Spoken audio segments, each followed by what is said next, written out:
चाहती हूँ कि राणा सांगा किसी विशेष जाति, धर्म और वर्ग के ही नहीं, बल्कि भारत के हर नागरिक के लिए, हर व्यक्ति के लिए एक वो राष्ट्र नायक हैं, एक आदर्श पुरुष हैं और सभी भारतवासी उनका सम्मान करते हैं आज भी।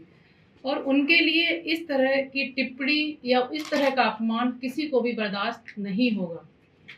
देखा जाए तो मेवाड़ के महान शासक राणा सांगा, जिन्होंने मातृभूमि की रक्षा के लिए, भारत माता के गौरव के लिए, उनके मान और सम्मान के लिए जीवन पर्यंत युद्ध किया, 100 से ज़्यादा युद्ध किए, जीत हासिल की और जहाँ की उनके शरीर पर 80 घाव होने के बावजूद भी वो निरंतर इसी तरह युद्ध करते रहे और वीर गति को प्राप्त हो गए।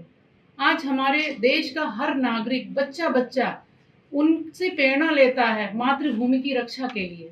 ऐसे महान नायक के बारे में जिन्होंने युद्ध करते हुए अपना सर्वस्व न्यौछावर कर दिया, माँ भारती की सेवा करते हुए सर्वस्व न्यौछावर कर दिया और वीर गति को प्राप्त हो गए, इनके लिए इस तरह की अभद्र टिप्पणी करना, इनके बारे में गलत बोलना, ये भारत के किसी भी नागरिक को बर्दाश्त नहीं होगा।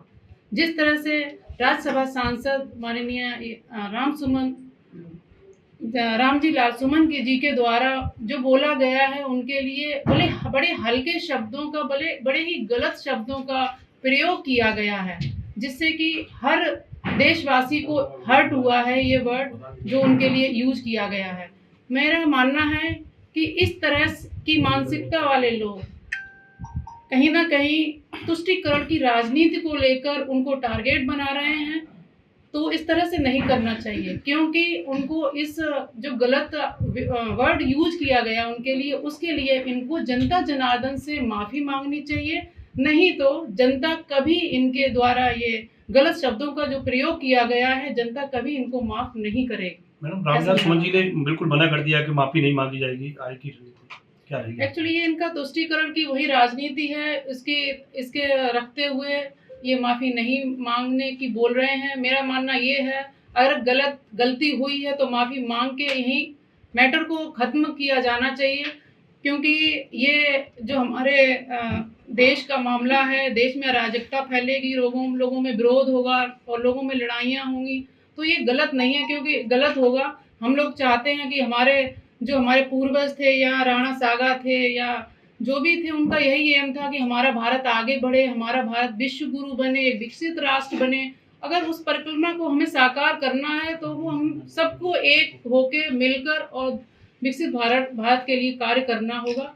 मेरा मानना ये है। ऐसे में मैम भाजपा को निशाना साधते हुए अखिलेश सीधे दलित राज्यसभा सांसद कह रहे हैं, कहीं ना कहीं दलित बनाम राजपूत करने का प्रयास किया जा रहा है इस पूरे मामले को लेकर। एक्चुअली अब इस मामले में तो आप लोग भी जानते हैं कि अगर ये हमारे जो हमारे योद्धा थे, पराक्रमी योद्धा थे, जिन्होंने भारत भूमि के लिए लड़ाई लड़ी, इनकी कुर्बानियों के वजह से आज हम गर्व से कह सकते हैं कि हम एक स्वतंत्र, सार्वभौमिक, लोकतांत्रिक देश के नागरिक हैं।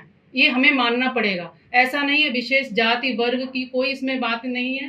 तो अब उनका जो कहना है, जो मानना है, वो जाने।